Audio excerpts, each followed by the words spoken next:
Bienvenidos a una nueva inmersión profunda. Hoy vamos a analizar un tema que ha generado muchísima controversia. Sí. La elección de Donald Trump como persona del año 2024 por la revista Time. Ajá. Es su segunda vez recibiendo este reconocimiento. Sí. Algo bastante inusual, especialmente después de su regreso a la presidencia tras la derrota en 2020. Exactamente. Y este hecho ha generado un montón de reacciones desde, la euforia de sus seguidores hasta la crítica feroz de sus detractores. Chao. Lo interesante es cómo esta elección refleja el poder de las narrativas mediáticas y la percepción pública. Ajá. Para esta inmersión profunda, vamos a analizar un video que no solo nos muestra el anuncio y las reacciones, sino que también ofrece diferentes perspectivas sobre el tema. Me parece un punto de partida perfecto. Y ya que mencionas las reacciones, empecemos con la del propio Trump. ¿Cómo celebró su persona del año? Bueno, la imagen es bastante llamativa. Trump eligió la Bolsa de Valores de Nueva York para celebrar su victoria.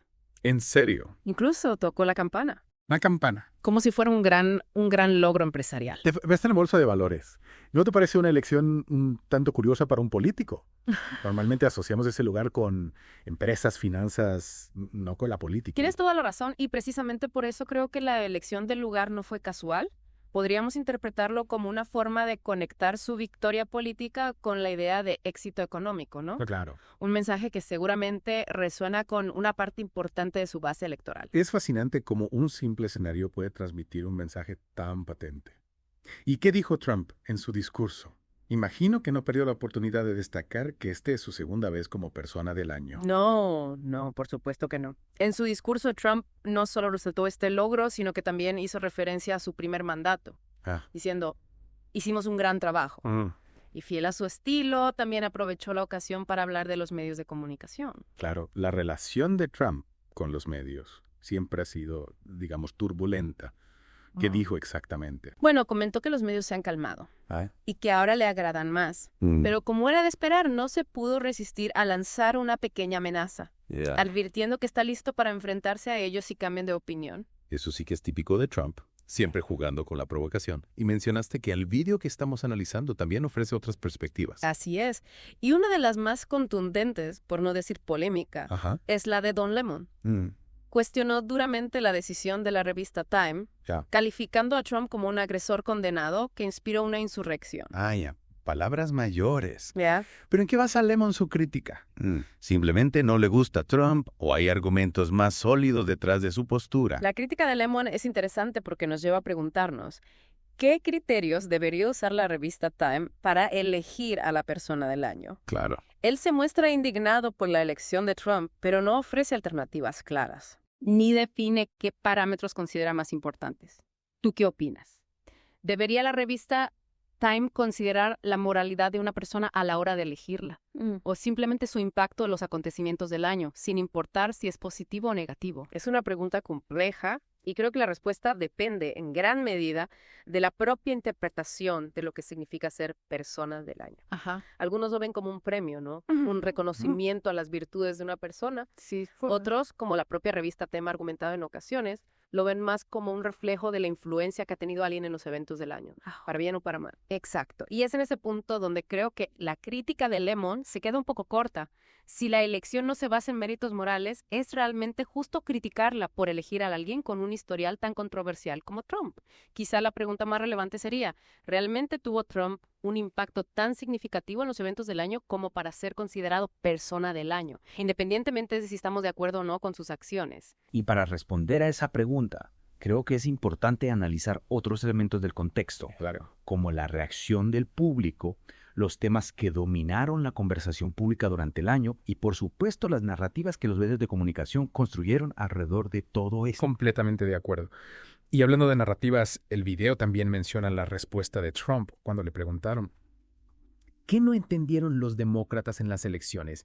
Y su respuesta fue, no creo que hayan entendido el país. Una respuesta corta, pero que da mucho que pensar. ¿Crees que refleja la desconexión que muchos perciben entre la élite política y el ciudadano promedio? Sin duda es una frase que apunta a esa brecha, y es precisamente esa desconexión la que Trump ha sabido capitalizar a lo largo de su carrera política. Se presenta como alguien que entiende el país, ¿no? Alguien que no forma parte de la élite política tradicional. Claro. Y eso conecta con una parte del electorado que se siente ignorada y desilusionada por el sistema. Y esa conexión, esa habilidad para entender y conectar con las preocupaciones de un sector de la población es algo que también destaca Scott Jennings. Sí. En el video se menciona que describió la victoria de Trump como la historia de regreso más grande en la historia política de Estados Unidos. Es una afirmación bastante audaz, pero lo cierto es que Trump tiene una capacidad innegable para romper con las narrativas tradicionales y desafiar las expectativas de los expertos. Logra conectar con las emociones del público, especialmente con aquellos que se sienten marginados o ignorados por las instituciones. Y esto se vio reflejado en los temas que dominaron su campaña: la economía, la inmigración, la seguridad fronteriza. Temas que resonaron con votantes que sentían que sus preocupaciones no estaban siendo escuchadas por la clase política tradicional. De acuerdo. Parece que estamos ante un escenario complejo donde se entrelazan la figura de un político controvertido, la decisión de una revista icónica, la crítica apasionada de algunos sectores y la percepción de un segmento de la población que se siente representado por Trump. Es como un rompecabezas con muchas piezas. Y cada una de ellas nos ayuda a comprender mejor el panorama general. Exacto. Y para entender este panorama no podemos limitarnos a las opiniones de Trump, Lemon o Jennings. El video también nos ofrece otros elementos interesantes, como la lista corta de candidatos para persona del año. Ajá. Joe Rogan, Kate Middleton, Kamala Harris, Elon Musk y la presidenta de México. ¿Te imaginas alguno de ellos en la portada en lugar de Trump? Es una lista diversa, sin duda, y nos lleva a preguntarnos, ¿qué criterios utiliza Time para elegir a la persona del año? ¿Es puramente por impacto mediático, influencia política, o hay otros factores en juego? Y antes de que nos sumerjamos en ese análisis, hay un detalle que me llamó la atención. La aparición de Bill Clinton en The View. Ofreció su perspectiva sobre la derrota de Hillary Clinton en 2016. ¿Tendrá algo que ver con la narrativa de Trump? Aquí es donde se pone realmente interesante. Y creo que es un buen punto para hacer una pausa y retomar este análisis en la siguiente parte de nuestra inmersión profunda. Hasta entonces te invitamos a reflexionar sobre todo lo que hemos discutido. La elección de Trump, la crítica de Lemon, los temas de la campaña, la lista de candidatos. ¿Qué te dice todo esto sobre el estado actual de la política y la cultura en Estados Unidos? Retomando nuestra conversación, creo que la aparición de Bill Clinton en The View nos ofrece una perspectiva valiosa sobre cómo se percibió la llegada de Trump al poder desde el Partido Demócrata. Recordemos que en 2016 Hillary Clinton era la favorita para ganar las elecciones y su derrota fue un shock para muchos, incluyendo a los líderes del partido. Exacto. Y las palabras de Bill Clinton, aunque no se centran específicamente en la edición de Trump como persona del año, nos dan pistas sobre el contexto que llevó a este segundo triunfo de Trump. Sí. ¿Qué te parece si analizamos algunos de los puntos clave de su intervención? Me parece una excelente idea. Uno de los aspectos que Clinton destacó. Fue la importancia de entender las preocupaciones de los votantes que optaron por Trump. Argumentó que muchos de ellos se sentían ignorados por el sistema político y económico y que Trump supo capitalizar esa frustración. Es decir, Clinton reconoce que Trump logró conectar con un sector de la población que se sentía desilusionado con la clase política tradicional. Precisamente. Y creo que este reconocimiento es importante porque nos ayuda a entender por qué Trump sigue siendo una figura tan relevante en la política estadounidense a pesar de las controversias que lo rodean. Es como si Trump hubiera encontrado una fórmula para hablarle a un sector del electorado que se sentía invisible para el resto de los políticos. Sí. Y esa fórmula, al parecer, sigue funcionando. Exacto. Y otro punto interesante que mencionó Clinton fue el papel de los medios de comunicación en la construcción de la narrativa política. Ajá. Argumentó que la cobertura mediática, especialmente durante la campaña de 2016, contribuyó a amplificar la polarización y la desconfianza en las instituciones. Es una crítica que hemos escuchado de diferentes sectores, no solo de la izquierda. ¿Crees que los medios de comunicación tradicionales han perdido contacto con el ciudadano promedio? Es una pregunta compleja, pero creo que la percepción de que los medios no representan las preocupaciones de una parte importante de la población es real. Sí. Y esa percepción a su vez contribuye a alimentar la desconfianza en las instituciones. Claro. Y a generar un terreno fértil para figuras como Trump que se presentan como alternativas al sistema. Y hablando de figuras que rompen con lo establecido, volvamos a la lista de candidatos para persona del año. Sí. Teníamos a Joe Rogan, Kate Middleton, a Kamala Harris, Elon Musk y la presidenta de México. ¿Qué te parece esta selección? ¿Ves alguna conexión entre estos nombres y la elección de Trump? Es una lista interesante porque refleja la diversidad de figuras que tienen un impacto significativo en la sociedad actual. Tenemos figuras del mundo del entretenimiento, de la tecnología, de la política. Y lo que me llama la atención es que, al igual que Trump, muchos de ellos han desafiado las narrativas tradicionales y han logrado conectar con el público de una forma que las instituciones tradicionales no han podido. Es como si la revista Time, al elegir a Trump, estuviera reconociendo que el mundo está cambiando. Sí. Y que las figuras que lo representan ya no encajan en los moldes tradicionales. Ajá.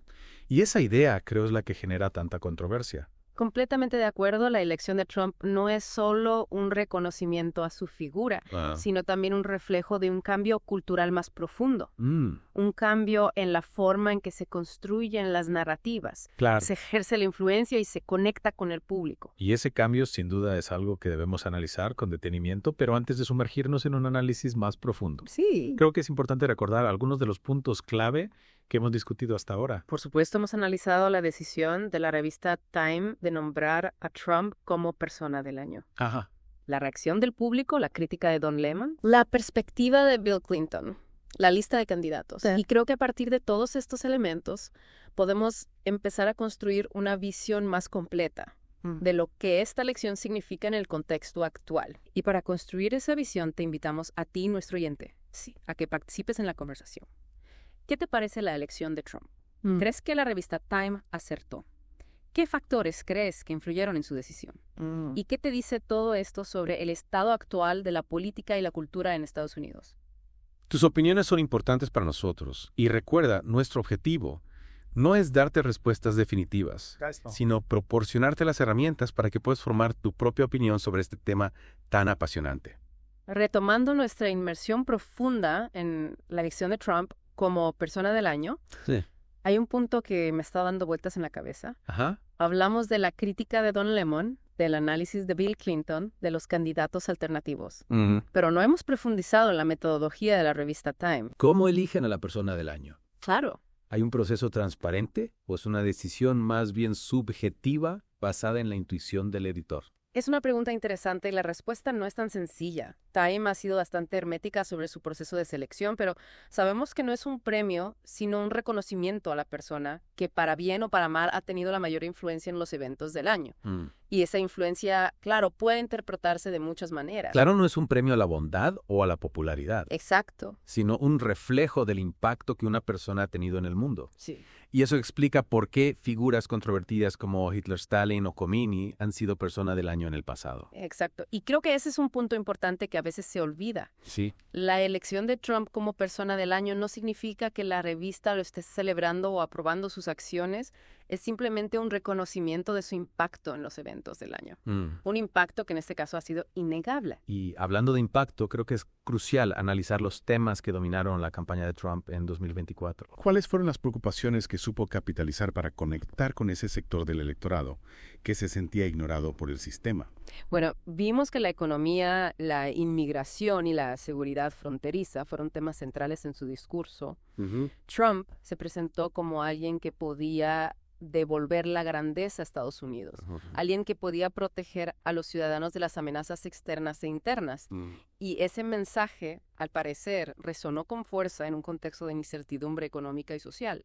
Es fascinante cómo Trump logra conectar con las emociones de la gente, con sus miedos y esperanzas. Y esa conexión emocional creo es algo que los medios tradicionales a veces no logran entender o al menos no logran reflejar en su cobertura. Completamente de acuerdo. Y creo que es esa desconexión entre los medios y una parte de la población. Es uno de los factores que ha contribuido al éxito de Trump.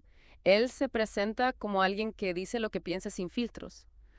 Y eso lo hace parecer auténtico para muchos, aunque lo que diga sea controvertido o incluso falso. Es decir, Trump se beneficia de la desconfianza generalizada hacia las instituciones, incluyendo los medios de comunicación. Se convierte en una especie de antihéroe, una figura que desafía al sistema desde fuera. Exacto. Y esa narrativa del outsider que lucha contra el establishment es muy poderosa, especialmente en un contexto de crisis o desilusión. Trump la ha utilizado con maestría para construir su imagen y conectar con aquellos que se sienten marginados por el sistema. Y volviendo a la elección de Trump como persona del año, creo que también es importante considerar el impacto que esta decisión tendrá en la percepción pública. Claro. ¿Crees que contribuirá a normalizar su figura a pesar de las controversias que lo rodean? Es una pregunta difícil de responder. Por un lado, la elección de Trump como persona del año podría interpretarse como una legitimación de su figura, una señal de que a pesar de todo sigue siendo un actor relevante en la escena mundial. Por otro lado, también podría generar un rechazo aún mayor por parte de sus detractores, quienes verán en esta decisión una prueba más de que Trump está por encima de las normas. Es un juego complejo de percepciones e interpretaciones. Y creo que al final cada persona tendrá su propia lectura de lo que esta elección significa. Lo importante desde mi punto de vista es tener acceso a la información, analizarla críticamente y formar nuestra propia opinión. Completamente de acuerdo. Y para finalizar, creo que es importante destacar que la elección de Trump como persona del año no es un punto final, sino un punto de partida para una conversación más amplia sobre el estado actual de la política, la cultura y los medios de comunicación. ¿Qué nos dice esta elección sobre el mundo en el que vivimos? ¿Qué desafíos y oportunidades nos plantea? Claro. Son preguntas que debemos seguir explorando. Gracias por compartir este análisis tan insightful conmigo y con todos nuestros oyentes. Y ahora te dejamos con una última reflexión. ¿Crees que el mundo necesita más figuras como Trump o por el contrario necesitamos un cambio de rumbo? Un nuevo tipo de liderazgo que nos ayude a navegar por las complejidades del siglo XXI. Esperamos que esta inmersión profunda te haya dado herramientas para responder a esta pregunta y a muchas otras. Hasta la próxima.